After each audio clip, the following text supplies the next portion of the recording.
भारत की नाथपंथ की परंपरा, भारत की इसी आध्यात्मिक विधा को आगे बढ़ाने वाली एक विशिष्ट साधना पद्धति है। यह परंपरा भगवान शिव से आगे बढ़ती है, योगीराज मत्स्येंद्र नाथ से आगे बढ़कर के महायोगी गोरखनाथ ने इसे फिर व्यवस्थित स्वरूप दिया। कहते हैं महायोगी गोरखनाथ शिव का ही एक योगी रूप है और भारत की साधना पद्धति के इतने आयाम महायोगी गोरखनाथ ने दिए, वह किसी भी जाति का हो, किसी क्षेत्र का हो, किसी उम्र का हो, किसी लिंग का हो, उसके लिए उस प्रकार की साधना पद्धति आपको महायोगी गोरखनाथ के साहित्य में प्राप्त हो सकता है। और यही वो परंपरा है जो देश के अंदर, अगर आप देखेंगे उत्तर से दक्षिण, पूरब से पश्चिम, उत्तर में तिब्बत से लेकर के सुदूर दक्षिण में श्रीलंका तक, पूरब में इंडोनेशिया से लेकर के बांग्लादेश से लेकर के और पश्चिम में अफगानिस्तान तक, अगर आपको भारत की आध्यात्मिक साधना की चिन्ह देखने हो तो आपको कम और ज्यादा मात्रा में ये तीन विशिष्ट साधनाएं आपको देखने को मिलेंगी। बौद्ध परंपरा आपको देखने को मिलेंगी, भगवान बुद्ध से जुड़ी हुई अनुयायी आपको देखने को मिलेंगे, आदि शंकराचार्य की परंपरा आपको देखने को मिलेगी और महायोगी गुरु गोरखनाथ की परंपरा इन सभी क्षेत्रों में आपको देखने को मिलेगी। तिब्बत की पूरी परंपरा उसी परंपरा के साथ जुड़ी हुई है जिसको महायोगी गोरखनाथ ने नवनाथ और 84 सिद्धों के नाम पर हम सब के सामने प्रस्तुत किया था। ये वही परंपरा है। नाम आगे पीछे हो सकते हैं, 84 सिद्धों के नाम आगे पीछे हो सकते हैं, नवनाथों के नामों में आगे पीछे उलटफेर हो सकता है और देश के अंदर अलग अलग स्थानों पर आपको इनसे जुड़े हुए स्थल, इनसे जुड़े हुए मंदिर, मठ, खो, गुफा, धूना, ये सभी आपको देश के अंदर अलग अलग स्थानों पर आज भी देखने को मिलते हैं। बृहत्तर भारत में देखने को मिलते हैं, उनके अवशेष मिलते हैं। अलग अलग कालखंडों में उनकी विद्यमानता, उनके प्रति आम श्रद्धा के भाव के साथ जुड़ी हुई मानवता कितना विस्तृत रहा है, आंकलन करना बहुत कठिन होता है, बहुत कठिन होता है। और उसी परंपरा में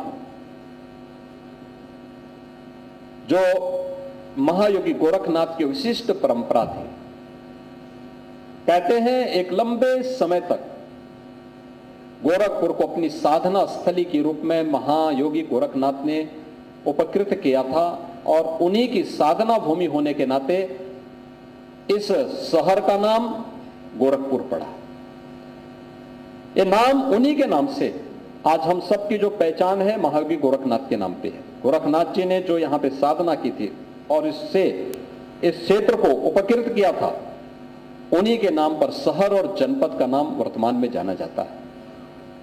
ये वही परंपरा है और उसी परंपरा में अनेक सिद्ध और योगियों ने अलग अलग कालखंड में, न केवल गोरखपुर में बल्कि देश के अलग अलग क्षेत्रों में, उन लोगों ने, उन योगियों ने, उन सिद्धों ने अपनी साधना से, अपनी तपस्या से आम जनमानस को उपकृत किया है।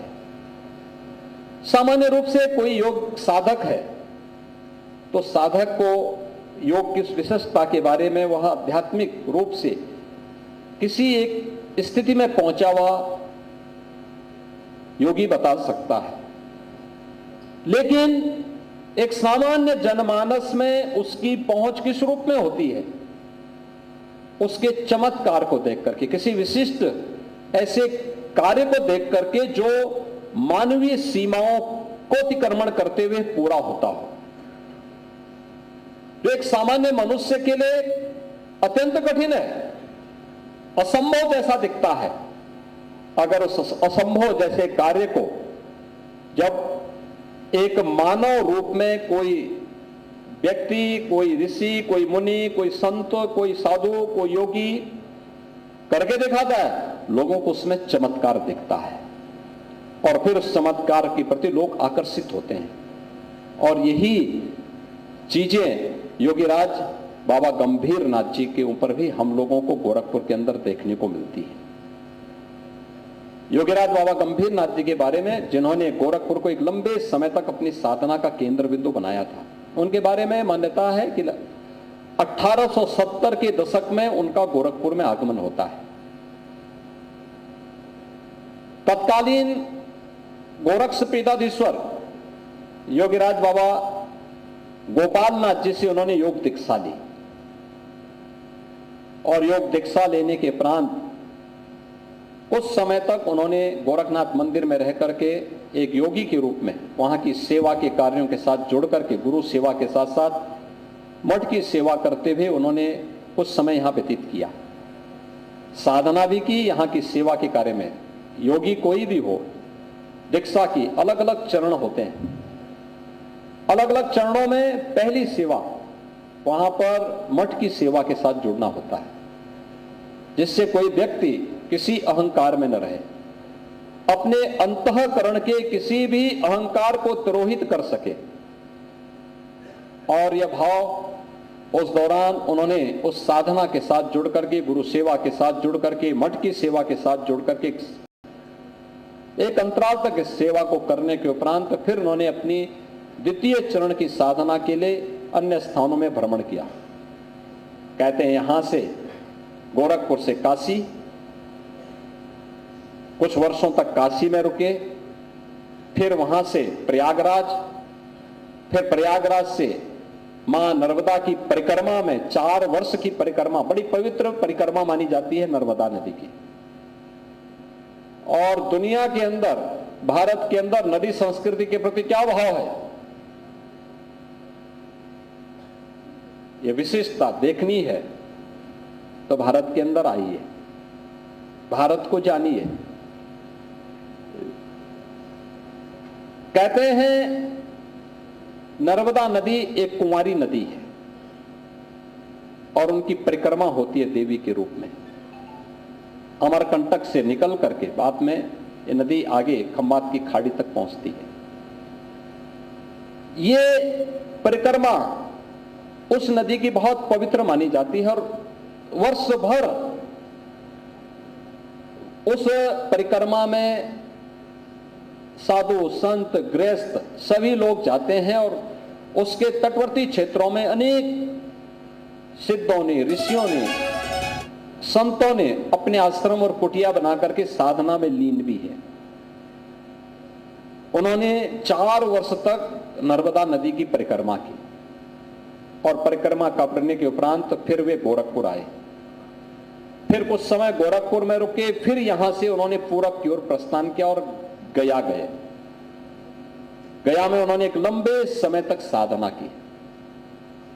लंबे समय तक साधना के उपरांत फिर वे गोरखपुर आए। गोरखपुर में आकर के कुछ समय गोरखपुर में रुके, गोरखपुर की व्यवस्था को ठीक करने में योगदान दिया, फिर वापस गया गए। लेकिन कहते हैं कि 1906 से लेकर के 1917 तक 11 वर्ष तक फिर वह गोरखपुर में ही रह करके उन्होंने अंतिम यात्रा गोरखपुर में ही 1917 में इसी गोरखपुर में गोरखनाथ मंदिर में रह करके अपनी अंतिम यात्रा को यहीं पर तिरोहित किया। योगीराज बाबा गंभीरनाथ के साथ बहुत कुछ ऐसा जुड़ा था। एक, आप जिस विश्वविद्यालय में हैं, इस विश्वविद्यालय का जन्म जिस संस्था से हुई थी, महाराणा प्रताप कॉलेज से। महाराणा प्रताप कॉलेज के पहले प्रधानाचार्य थे अक्षय कुमार बनर्जी। अक्षय कुमार बनर्जी कोलकाता विश्वविद्यालय के फिलॉसफी के हेड थे और योगीराज बाबा गंभीर नाथ के शिष्य हो गए थे। उन्हीं के साथ गोरखपुर आ गए थे और उन्हें महाराणा प्रताप कॉलेज का प्रिंसिपल बनाया गया था। वही बाद में लंबे समय तक उस कॉलेज के प्रिंसिपल थे और वही कॉलेज इस विश्वविद्यालय की आधारशिला बनी थी, गोरखपुर विश्वविद्यालय की आधारशिला बनी थी। कोलकाता विश्वविद्यालय के ही एक और साधक, फिलॉसफी के ही साधक, उनके शिष्य बने थे जो बाद में योगी शांतिनाथ के रूप में बहुत प्रकांड विद्वान थे। Experiences of truth seekers, Bharat के सभी दर्शनों का खंडन करके उन्होंने शास्त्रार्थ के लिए उस समय के सभी विद्वानों को ही आमंत्रित कर दिया था और योगी शांतिनाथ जी ही महंत अवैधनाथ जी महाराज को गोरखपुर लेकर के आए थे। योगी निवृत्तनाथ ये योगीराज बाबा गंभीर नाथ जी के शिष्य थे और अपने समय के दो ऐसे विशिष्ट संतों को भी योगीराज बाबा गंभीर नाथ जी का आशीर्वाद प्राप्त हुआ था। एक गोरखपुर विश्वविद्यालय के निर्माण में जिन्होंने अग्रणी पंक्ति में रह करके योगदान किया था, तत्कालीन गोरक्ष पीठाधीश्वर महंत दिग्विजय नाथ जी महाराज। दिग्विजय नाथ जी महाराज को गोरखनाथ मंदिर में रखने और गोरखनाथ मंदिर की व्यवस्था का दायित्व बाबा गंभीर नाथ जी के शिष्य के बाद महंत दिग्विजय नाथ जी उठाएंगे, यह अपने सामने एक लिखित एग्रीमेंट कराने का काम भी किसी ने किया था, तो योगीराज बाबा गंभीर नाथ जी ने किया था कि यही इस स्थल का उद्धार करेंगे और इनके माध्यम से गोरखपुर का उद्धार होगा। इस दृष्टि से उन्होंने महंत दिग्विजय नाथ जी को गोरखपुर में गोरखनाथ मंदिर का दायित्व अपने सामने ही उपलब्ध करवाया था। और दूसरा, भारत सेवाश्रम संघ के संस्थापक स्वामी प्रणवानंद जी, भारत सेवाश्रम संघ के संस्थापक स्वामी प्रणवानंद जी ने 1912 में गोरखपुर में मात्र 12-13 वर्ष की उम्र में उनसे दीक्षा ली थी और अपने समय के बहुत प्रख्यात संत थे। भारत सेवाश्रम संघ देश के अंदर न केवल एक आध्यात्मिक आंदोलन है बल्कि राष्ट्रीय चेतना को जागृत करने में संगठन ने बहुत बड़ी भूमिका का निर्वहन किया है।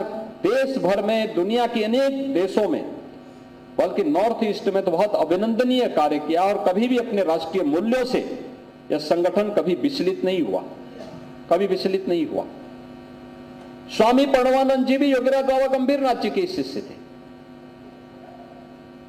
योगीराज बाबा गंभीर नाथ जी के चमत्कारों के अनेक ऐसी मान्यताएं चल पड़ी जिसको आप योगीराज बाबा गंभीर नाथ ग्रंथ से अवलोकन कर सकते हैं।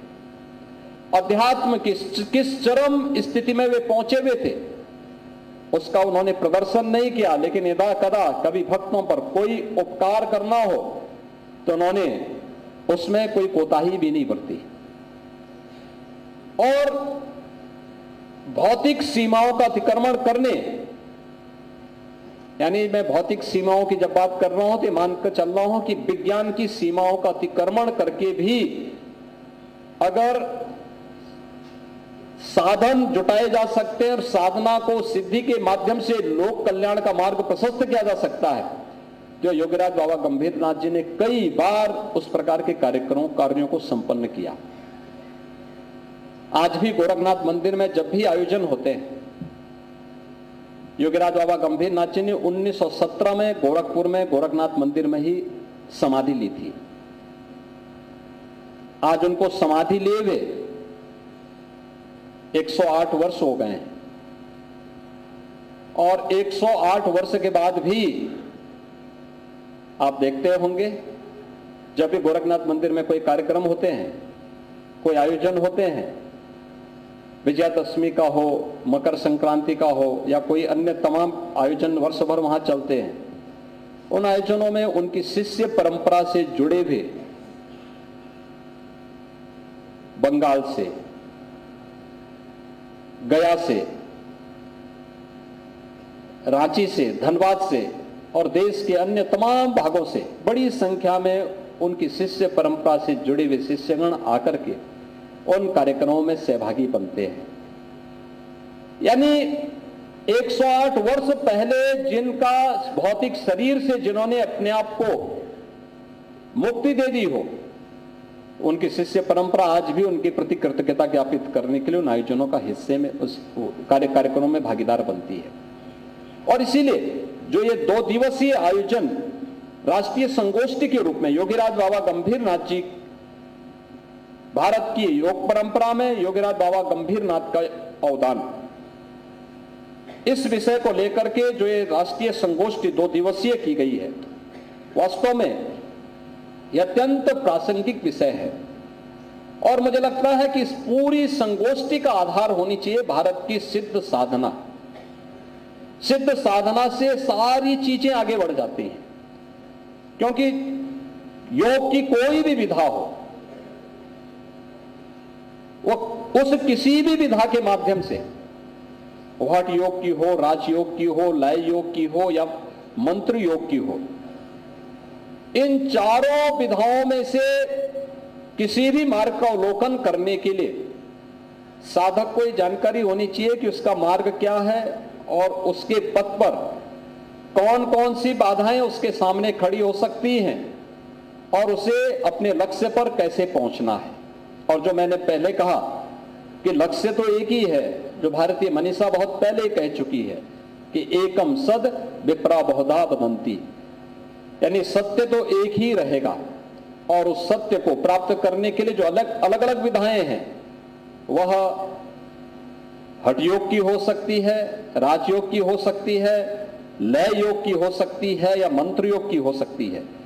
और इन सभी योग की अलग अलग विधाओं के माध्यम से इस विशिष्ट पद्धति को प्राप्त करने के लिए, उस लक्ष्य को प्राप्त करने के लिए योगीराज बाबा गंभीरनाथ जी ने जो अपना योगदान दिया था एक लंबे समय तक, कैसे साधना के अलग अलग स्टेज पर पहुंच करके उन्होंने इस विशिष्टता को सिद्धि तक पहुंचाने का, यानी सत्य तक पहुंचाने का उन्होंने कार्य किया था, यह हम लोगों ने उनकी साधना पद्धति के माध्यम से हम इन कार्यों को देख सकते हैं। और मुझे प्रसन्नता है कि यह अकादमिक चर्चा का विषय बने।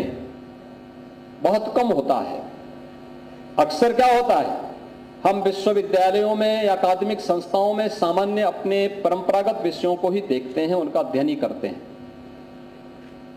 बहुत बार हमें ऐसे लगता है कि ये विषय हमारे उसका नहीं है। कुछ तो रुचि का विषय होता है, कुछ लोग उसकी ओर ध्यान भी नहीं देना चाहते हैं, कुछ लोगों की अपनी व्यस्तता भी होती है और भी तमाम कारण हो सकते हैं। लेकिन आपने देखा होगा बहुत सारी जगह हम लोगों को इसके प्रभाव और इसकी इन मान्यताओं के बारे में लोगों की विशिष्ट भूमिका को भी हम देखते हैं। मैं भी इस कार्यक्रम के पहले जब आ रहा था तो मैंने यहां पर नाथ पंथ से जुड़े हुए अनेक योगियों के तेल चित्र बाहर लगे हुए देखे, उनका अवलोकन मैंने किया। उसमें भगवान शिव से लेकर के नवनाथों की परंपरा से लेकर के और गुजरात के 2 सिद्ध योगियों के बारे में भी था। एक का नाम है कंथकोट, पड़ता है कंथड़नाथ के नाम पे, 84 सिद्धों में आते हैं। और दूसरे थे एक और अन्य सिद्ध के बारे में मुझे वहां देखने को मिला।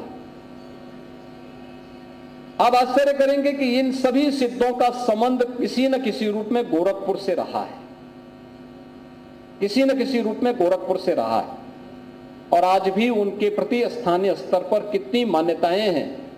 आप गुजरात में जाकर के, कंथकोट में जाकर के, या महाराष्ट्र की परंपरा में अगर आप जाएंगे तो महाराष्ट्र की परंपरा में संत ज्ञानेश्वर की परंपरा में आप देखेंगे, उन्होंने जब ज्ञानेश्वरी लिखी तो ज्ञानेश्वरी के अंत में जब उनसे पूछा गया कि आपने 16 वर्ष की उम्र में ऐसा विशिष्ट ग्रंथ कैसे रच डाला, तो उन्होंने उसके बारे में एक ही बात कही। उन्होंने एक बात कही कि ये जो ज्ञान की परंपरा है, ये आदिनाथ से गोरखनाथ को, गोरखनाथ से उनके अपनी परंपरा का उल्लेख करते हुए फिर उन्होंने कहा कि निवृत्तनाथ से मुझे प्राप्त हुई है और इसी ज्ञान की परंपरा को मैंने ज्ञानेश्वरी में लिख करके लोक कल्याण का इसका माध्यम बनाया है। नवनाथों की गाथा महाराष्ट्र की परंपरा में वैसी ही गाई जाती है जैसे उत्तर भारत में हम सुंदरकांड का पाठ करते हैं। किसी मांगलिक कार्यक्रम में हमारे यहाँ सुंदरकांड का पाठ रामचरितमानस का जिस रूप में होता है उसी भाव के साथ वहां पर इसका भी पाठ वे लोग करते हैं। और इसीलिए मैं इस राष्ट्रीय संगोष्ठी को एक अकादमिक चर्चा का विषय बनाने और इसके माध्यम से इस क्षेत्र से जुड़े हुए अलग अलग विषयों के वक्ताओं को बुला करके इसकी सार्थकता को बनाया है। यूजीसी ने यहां पर योगीराज बाबा गंभीरनाथ चेयर की स्थापना के लिए बहुत पहले कहा और योगीराज बाबा गंभीरनाथ के चेयर प्रोफेसर के रूप में प्रोफेसर द्वारिकानाथ जी ने इस पहल को आगे बढ़ाया। मैं विश्वविद्यालय के कुलपति को और प्रोफेसर द्वारिकानाथ जी को और उनकी पूरी टीम को इसके लिए हृदय से धन्यवाद देता हूं कि सिद्ध साधना की इस विशिष्ट पद्धति को उन्होंने इस अकादमिक संस्था के माध्यम से आगे बढ़ाने का काम किया। ये गोरखपुर के लिए महत्वपूर्ण इसलिए भी है कि योगीराज बाबा गंभीरनाथ जी का साधनात्मक जीवन गोरखपुर के लिए समर्पित था। गोरखपुर से प्रारंभ होता है और गोरखपुर में ही उन्होंने अपनी इस लीला को भी संपन्न किया था। साधना के लिए उनकी भूमि गया भी थी और देश के अलग अलग पवित्र स्थल भी थे। काशी भी थी, प्रयागराज भी था, नर्मदा जी का तट भी था। लेकिन प्रारंभ जहां से किया था वहीं पे उन्होंने उसे विसर्जन भी किया और आज भी गोरखनाथ मंदिर में योगीराज बाबा गंभीरनाथ की समाधि हमें हमेशा उस आध्यात्मिक ऊर्जा से उत्प्रोत करती है। तो ये विरासत के प्रति सम्मान का एक भाव भी है। हम अपनी विरासत पर गौरव की अनुभूति कर सकें, उनकी आध्यात्मिक ऊर्जा से ओतप्रोत होकर के हम भारत की इस विशिष्ट साधना विधि को आने वाली पीढ़ी को भी उससे अवगत करा सकें। अन्यथा अध्ययन अध्यापन का कार्य में जिस प्रकार की एक कमी देखने को मिलती है वो हम सबके लिए चिंता का विषय होना चाहिए। लेकिन हमें अवलोकन करना चाहिए, देखना चाहिए, उन प्राचीन ग्रंथों का अवलोकन करना चाहिए, उनके संरक्षण के एक विशिष्ट अभियान के साथ आगे बढ़ना चाहिए। और योगीराज बाबा गंभीरनाथ की चेयर उसी विशिष्ट उद्देश्य से केवल योगीराज बाबा गंभीरनाथ नहीं बल्कि सिद्ध साधना से जुड़े हुए, सिद्धों की साधना से जुड़े हुए उस विशिष्ट साधना पद्धति को हम देश से दुनिया से कलेक्ट कर सकें। इसमें सबसे बड़ा योगदान भारत का है। बृहत्तर भारत में इसके अवशेष आपको प्राप्त होंगे। इन सब को अगर हम एक जगह इकट्ठा करके आने वाली पीढ़ी के लिए दे सकेंगे तो हो सकता है कि इसमें आने वाले समय में वर्तमान पीढ़ी को एक नया मार्गदर्शन मिल पाएगा। यहां पर महायोगी गोरखनाथ शोध पीठ भी विश्वविद्यालय में है और महायोगी गोरखनाथ शोध पीठ को भी इन कार्यक्रमों को, इनसाइक्लोपीडिया ऑफ नाथपंथ, दुनिया के अंदर बहुत कुछ इसके माध्यम से प्राप्त होगा। हमें इसके बारे में जानना पड़ेगा, उन क्षेत्रों में जाना पड़ेगा कहां कहां पर वे अवशेष आज भी मौजूद हैं, किस रूप में। कहीं ताम्रपत्र मिलेगा, कहीं पर मेरे पास महाराष्ट्र के एक संत आए, उन्होंने कहा कि देखिए गोरखनाथ मंदिर से जुड़े हुए योगी अलग अलग कालखंड में महाराष्ट्र में हमारे स्थान पर आए हैं और उनके उपस्थिति के दौरान जो हमारी गुरु परंपरा ने उनके अभिवादन के लिए उस समय छंद रचे थे वे आज भी वहां पर पत्थरों में वहां पर हमारे यहां उकेरे गए।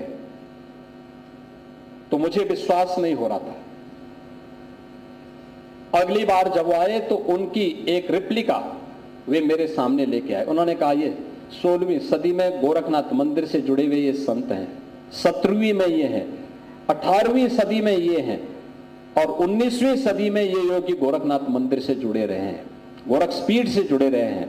और आप आश्चर्य करेंगे कि महाराष्ट्र की परंपरा में सुदूर क्षेत्र से जो समय साधन नहीं थे तब भी यह भ्रमण का कार्यक्रम उस समय के योगी किस रूप में करते थे वो आज भी हम सब को अवलोकन करने का अवसर प्राप्त होता है।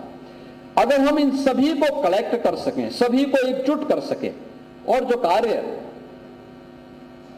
जब साधन के अभाव में, उस समय प्रिंटिंग की सुविधा नहीं थी, उस समय आवागमन के साधन इस रूप में नहीं थे, उस समय कोई भी अन्य इस प्रकार के कार्य नहीं थे, कागज भी नहीं था, लोग उस समय भोजपत्रों पर लिखते थे। तब अगर महर्षि वेदव्यास इस कार्य को कर सकते हैं, वेदों की परंपरा को संहिताबद्ध करने का काम कर सकते हैं, पुराणों की एक नई विधा को जन्म दे करके उस समय लेखन की एक नई परंपरा को आगे बढ़ा सकते हैं, तो आज तो सभी प्रकार के साधन मौजूद हैं और उसको डिजिटल फॉर्म में और भी संरक्षित करके हम लोग आने वाली पीढ़ी के लिए अनंत काल तक सुरक्षित रखने में अपना योगदान दे सकते हैं। यह कार्य आज करने की आवश्यकता है, अन्यथा हमने लेट किया तो फिर वही स्थिति पैदा होगी जब दुनिया में इसको लेकर के एक नया युद्ध छिड़ेगा, और पेटेंट करने का जो युद्ध छिड़ेगा तो उससे हम सबको बचना होगा। याद करिए, भारत की योग की परंपरा को बहुत सारे लोगों ने, भारत की आयुर्वेद की परंपरा को बहुत सारे लोगों ने अपने नाम पर पेटेंट करने का कुछ प्रयास भी किया था। भारत को एक लंबी लड़ाई लड़नी पड़ी थी। तो भारत के सिद्धों और योगियों की ये परंपरा, जो उन्होंने अपनी साधना पद्धति से एक व्यवहारिक धरातल पर न केवल इस सृष्टि के बल्कि ब्रह्मांड के रहस्यों को उद्घाटित करके रख दिया था, जन्म जन्मांतर के उन रहस्यों को उद्घाटित करके रख दिया था।